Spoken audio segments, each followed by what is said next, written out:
The Lord be with you. and with your spirit. A reading from the Holy Gospel according to Matthew. Glory to you, O Lord. Jesus said to his disciples, "You are the salt of the earth. But if salt loses its taste, with what can it be seasoned? It is no longer good for anything but to be thrown out and trampled underfoot. You are the light of the world. A city set on a mountain cannot be hidden, nor do they light a lamp and then put it under a bushel basket. It is set on a lampstand, which gives light to all in the house. Just so your light must shine before others, that they may see your good deeds and glorify your heavenly Father." The Gospel of the Lord. Praise to you, Lord Jesus Christ. Please be seated. Malinaw na sinabi ng ating Panginoon sa ating Ebanghelyo ngayon, tayo, kayo, mga Kristiyano ay ilaw ng mundo at asin ng lupa. Ilaw ng mundo. Isang magandang larawan ng ilaw ay ang kandila. Kaya dito sa simbahan, punong-puno ng nakasinding kandila. Hindi lang yan nagbibigay ng liwanag, pero may kahulugan yan. Nung tayo bininyagan, yung ating mga ninong at ninang nakahawak ng nakasinding kandila. Nung kayo nag-first communion, may hawak kayo nakasinding kandila. Nung kayo kinumpilan, nung kayo kinasal, dalawang kandila nakasindi sa tabi ninyo. Nung kayo ay nagpa-bendisyon ng bahay, nagpa-bless ng sasakyan, hawak kayong makandila. Nung anibersaryo ng kasal ninyo, nagsimba kayo, hindi kayong kandila. Huwag kayo lalapit upang mag-alay sa misa, nangungunang nakasinding kandila. At pagdating ng panahon, pag kayo ay ipapasok sa simbahan, sa loob ng kabaong, may dalawang nakasinding kandila. Ibig sabihin, bahagi ng ating buhay ang liwanag ng nakasinding kandila. Bakit? Kasi ang ating mundo ngayon madilim at maring hindi tayo makita ng Diyos. Kaya pag nakasindi ang ating kandila, ang Diyos, kahit nasa langit siya, nakikita niya tayo dahil nakasindi ang ating kandila. Ayun siya ho. Kaya tayo ay naaala-ala at nakikita ng Diyos kapag ka nakasindi ang ating kandila. Pagkatapos ng misang to, marami sa inyo pupunta sa likod, magtitirik, magsisindi ng kandila at may kasamang dasal. Pero itong kahulugan yan. Kahit nagaano karami ang kandilang inyong sinindihan, kahit nagaano kaliwanag ang inyong kandila, pero pag madilim ang inyong buhay, hindi pa rin kayo makikita ng Diyos. Ibig sabihin, yung kandila ay simbolo lamang yan ng ating buhay. Ang tunay na nagliliwanag ay ang ating buhay bilang tunay na mga Kristiyano.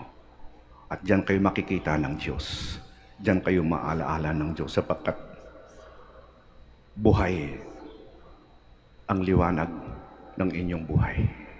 Kaya sabi ng Panginoon, hindi yung kandila, you are the light of the world.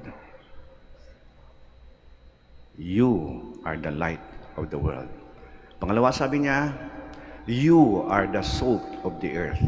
Asin dito sa lupa, dito sa mundo. Ano ibig sabihin yan? Yung asin, may tatlong bagay na ginagawa. Salt is used as a seasoning, nagbibigay ng lasa. Salt is used as a preservative, pinipigil ang pagkabulok. And salt has a curative value, nakakatulong sa paghilom ng sugat, nakapagpagaling. Una, ang asin ay nagbibigay ng lasa. Naalala ko nung bata ko, yung nanay pakaling sa palengke, nagluluto siya, bubudburan ng asin. Bakit po, Nay? Para hindi maging matabang, para magkunong lasa, para maging masarap, para mawala ang tabang. Alam niyo po, Maraming mga tao sa mundo ngayon, matabang na ang buhay. Nawala na ng gana. Hindi lang bored na bored ha. Pero parang, saan na itong no? Ano ba hulugan ng buhay kong to? Saan ba ko papunta? Kaya na parang nawala ng pag-asa eh. Matabang na yung buhay. Ibig sabihin ng asin, nagbibigay ng lasa, pinapasigla. Muling binabalik ang buhay sa buhay ninyo.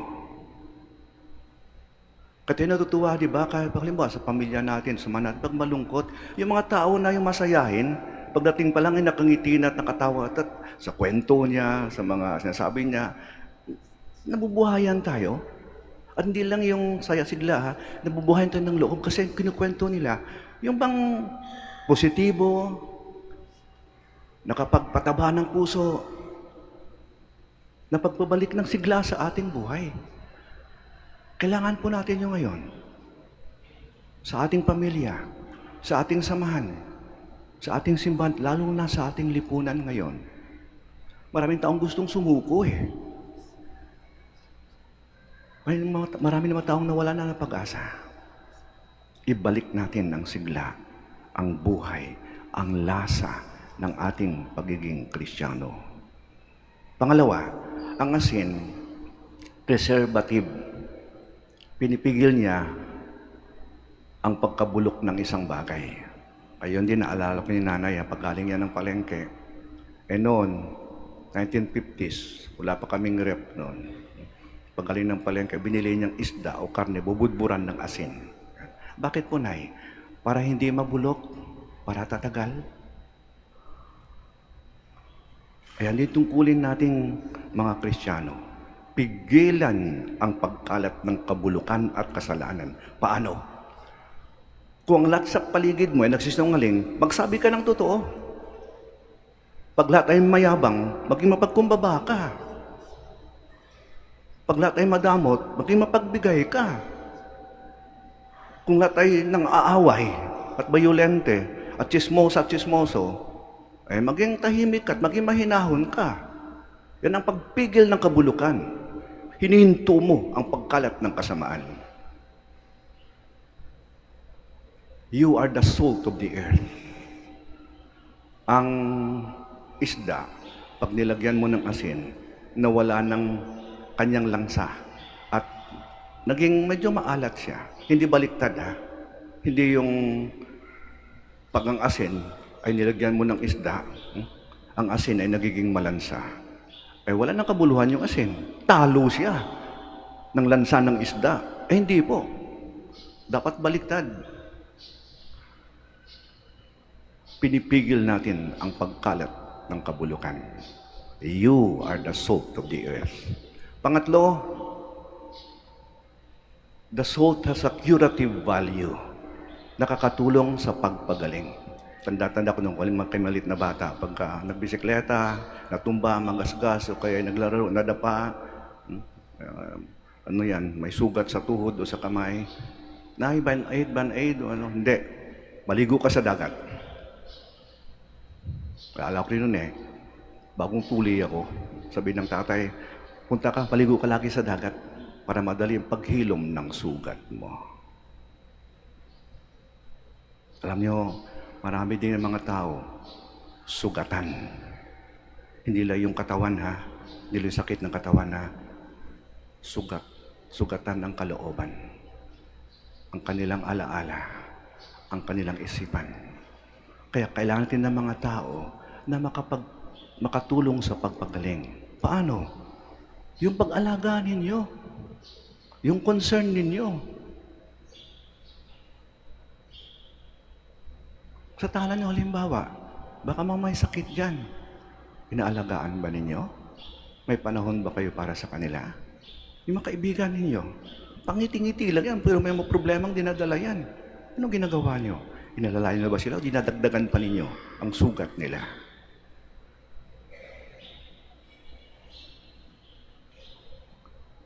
Kung lingunin natin yung ating buhay, may mga tao na nung tayo ay hindi lang nagkasakit ha, nagka-problema, medyo nawalan ng pag-asa. May mga taong lumapit sa atin na yung presensya nila, yung salita nila, yung pangaral nila, yung paalala, nakatulong sa atin para tayo ay gumaling at makabangon.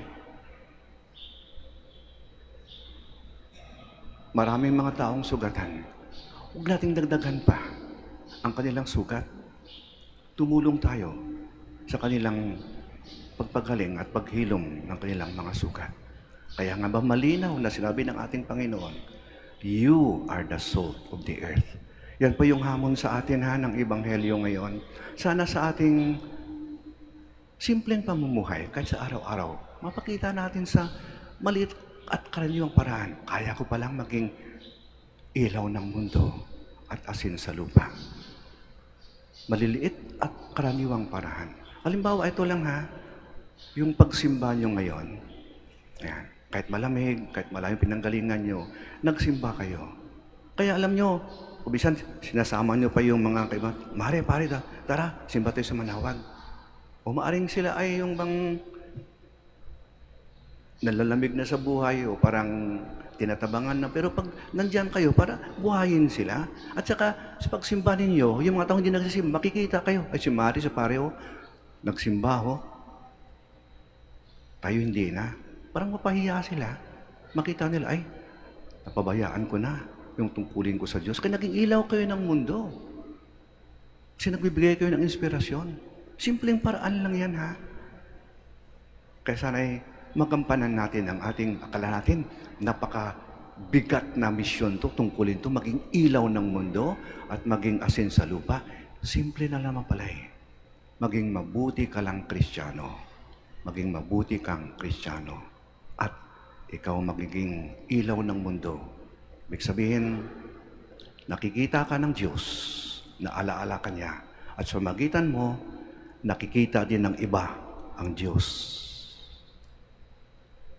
Hilingin natin sa ating Panginoon, sa ating mahal na Ina. Panginoon, mahal na Ina, tulungan mo ako na kahit ako'y simpleng tao lang. Kahit walang-wala ako, kahit mahina rin ako, kahit may sakit din ako, kaya ko pala na maging ilaw ng mundo at maging asin ng lupa.